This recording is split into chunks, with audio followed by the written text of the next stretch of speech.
Oke, sekarang kita akan coba melanjutkan pembahasan kita reformulating supply chain strategi ya. Setelah sebelumnya kita sudah cukup panjang ya membahas tentang current supply chain strategi seperti apa, yang ada dua kotak biru ya kalau kita ingat sebelumnya, yang ini ya. Jadi ada make current supply chain semua menjadi eksplisit, supply chain strategi eksplisit, kemudian mengevaluasi ya current supply chain strategi. Supply chain strategi saat ini kita evaluasi. Kemudian kita juga sudah membahas tentang mengantisipasi bagaimana kebutuhan supply chain di masa depan. Kita sudah membuat skenario planning ya seperti ini. Tahap berikutnya sekarang kita akan coba melakukan yang ketiga, yaitu adalah crafting ya, atau mengupdate supply chain strategi. Kemudian yang sebelumnya kita pertahankan, yang bagus-bagus, yang buruk, yang kurang baik kita hilangkan, kita perbaiki ya. Dan selanjutnya dari crafting itu termasuk itu ya. Jadi crafting itu tidak serta-merta membumi hanguskan atau menghancurkan sama sekali strategi-strategi sebelumnya, tapi kita juga melakukan update atau melakukan penyesuaian tadi ya. Dari barangkali masih ada yang bisa dipertahankan di sebelumnya, dan kita nanti akan menggunakan kata kuncinya adalah progressive formulation ya. Bagaimana kita akan coba lihat, kita akan coba berangkat dari studi kasus Zara. Ini adalah dipublish ya sebenarnya pada tahun 2003 kalau kita lihat di sini ya, 2003.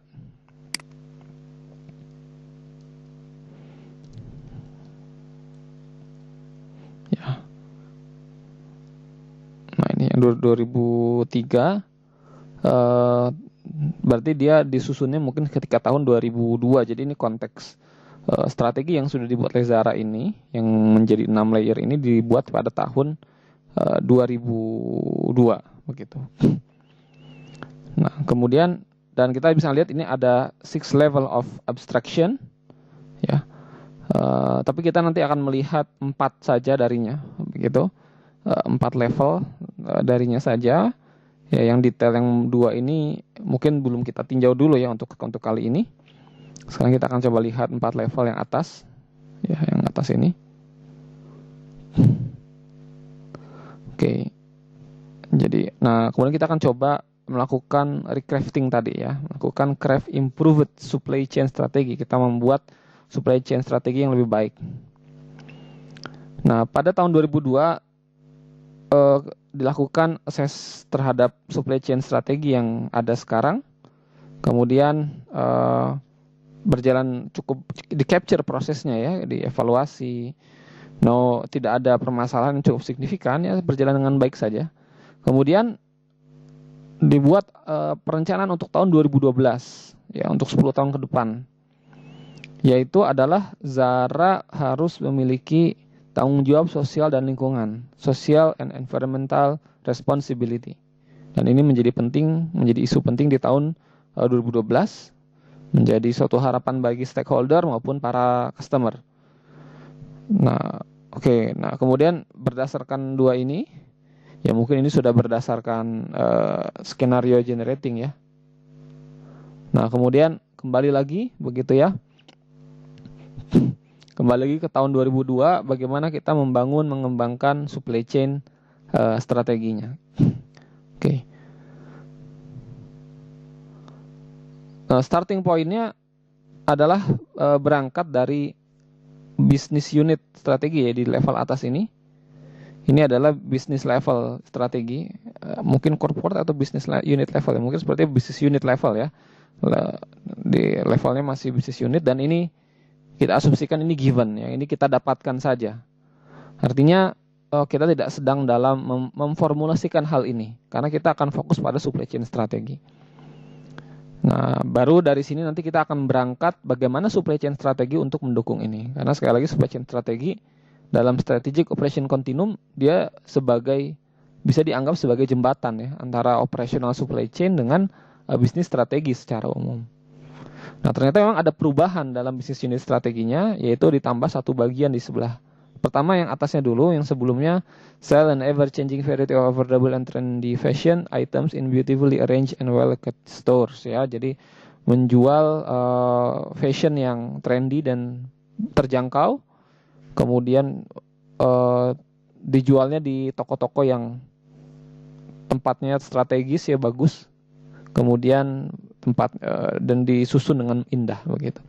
Tapi ditambah kata tidak hanya affordable, ever changing, tapi juga sustainable. Jadi ada satu kata tambahan di sini, yaitu sustainable.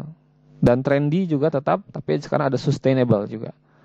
Nah, maka yang sebelah kiri ini 4 ini ditambah lagi yang sebelah kanan, yaitu adalah become an example of environmental and social sustainability. Jadi menjadi teladan bagi tanggung jawab sosial dan tanggung jawab lingkungan. Nah, ini secara bisnis strateginya berubah. Maka ketika kita menyusun supply chain strategi, memang kita perlu bertanya dulu, secara bisnis strateginya ada perubahan tidak? Ada updating tidak? Kalau ada, seperti apa? Nah, kemudian kita akan coba menentukan range-nya, thematic range-nya. Area of decision-nya apa? Area pengambilan keputusan apa saja? Ya. Atau activity of interest ya. Jadi aktivitas yang kita waspadai, kita perhatikan, yang kita amati. Ternyata ada 3, yaitu aktivitas distribusi, aktivitas supply dan manufaktur, aktivitas desain. Ya, kita bisa tambahkan, bisa sisipkan lagi yang baru, bisa tambahkan 2 lagi, 1 lagi. Atau karena ini ada sustainable, berarti harus ada 1 lagi dong, sustainable management. Tapi ternyata kita tidak memilih seperti itu. Kita memilihnya adalah sustainable ini include, terpatri, embed ya di dalam area-area activity ini. Distributionnya sustainable, supply and manufacturing sustainable, desainnya pun sustainable. Jadi tidak membuat kotak baru gitu, mungkin warna apa, misalnya warna merah gitu, atau warna kuning gitu di sini tidak. Di sebelah kanan tidak membuat warna kuning lagi, tapi kita embed ya di termaktub begitu ya. Kemudian kita tentukan sequence-nya. Apa yang duluan kita tentukan, baru selanjutnya apa. Nah, ternyata kalau kita sebelumnya ini masih belum berurut, setelah kita urut, ternyata yang paling pertama itu adalah desain. Ya, desain produknya seperti apa yang sesuai dengan unit bisnis ini. Ya, strategi bisnis unit ini. Kemudian strategi bisnis ya. Kemudian supply chain, dan yang terakhir distribution ternyata. Ya, karena setelah itu ya, setelah desain, sebelum antara desain dan distribution apa? Tentu ada supply dan manufacturing. Bisa jadi lebih banyak, dan bisa jadi prosesnya lebih panjang lagi. Dan proses penentuan sequence ini mungkin tidak sebentar juga ya dalam proses perumusan strategi. Ya, ini agar nanti ketika kita menyusunnya nyaman ya, kita step by stepnya kelihatan, saling mempengaruhinya juga kelihatan, alirannya tuh terlihat. Kemudian yang pertama adalah desainnya bagaimana. Ya, sebelumnya strateginya seperti ini. Replicate in our design the most current fashion trends as fast as possible. Jadi desain kita ini disesuaikan, mengadopsi tren fashion saat ini secepat mungkin. Jadi tidak menunggu ya, kita secepat mungkin, katanya begitu. Tapi selanjutnya kita tanyakan, apakah kita sudah cukup belum dengan konsep ini, ya. Oke, kita evaluasi apakah cukup jelas, apakah visible, ya, apakah konsisten, apakah ada yang hilang tidak, apakah suportif tidak, mendukung yang atas tidak, apakah terlalu berisiko tidak, dan lain-lain. Kemudian setelah dievaluasi dengan adanya satu strategi bisnis yang baru, maka kita pun mengupdate. Nah, jadi karena ada kata sustainable di sini, maka ini juga kita update. Sebelumnya cuman yang secepat mungkin, trendy gitu ya, quick current. Tapi ini juga in sustainable manner. Jadi dengan cara sustainable, ya, dengan cara yang sustain. Nah, ini seperti ini ya. Desainnya seperti ini strateginya. Kemudian area yang kedua. Area yang kedua seperti apa? Area yang kedua, sebelumnya kita tahu bahwa transform new design into finished products with the speed and flexibility required to keep up with the latest trend. Jadi mentransformasi desain menjadi produk jadi dengan kecepatan, dengan fleksibilitas yang diperlukan dan supaya bisa menyesuaikan diri dengan tren sekarang. Bisa balap, bisa nggak ketinggalan sama tren sekarang. Kita evaluasi lagi apakah cukup tidak, masih sesuai tidak dengan yang atas atau perlu diubah. Ternyata perlu diubah karena sebelum ini ada kata sustainable ya. Oh, berarti kita update. Berarti gimana? In a sustainable manner. Sama lagi ya. Jadi tidak sekedar cepat, tidak sekedar fleksibel, tapi harus sustainable. Ya, seperti itu. Jadi ada kata kunci. Karena ada yang baru, maka yang ke bawah ini seperti efek domino. Jadi semuanya sustainable muncul. Oke, kemudian pertanyaan berikutnya adalah yang ketiga juga kita lakukan secara sama ya. Akhirnya muncul juga meet the demand of the rapidly expanding store network in a sustainable manner. Ya, jadi memenuhi kebutuhan dari jejaring toko secara sustainable. Artinya jangan ya sebisa mungkin ngirimnya hemat emisi begitu truknya mungkin ya. Seperti itu nanti implikasi ke detailnya. Kemudian kita melihat lagi secara keseluruhan apakah sudah cukup belum memenuhi ya.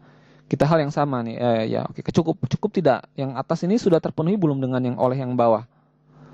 Nah, tapi kemudian kita melihat yang dua ini sepertinya belum terpenuhi. Yang dua ini memang tidak ditopang oleh SCM saja.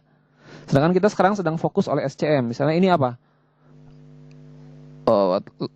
Beautiful stores. Ya, ini mungkin agak sulit ya oleh SCM. Kemudian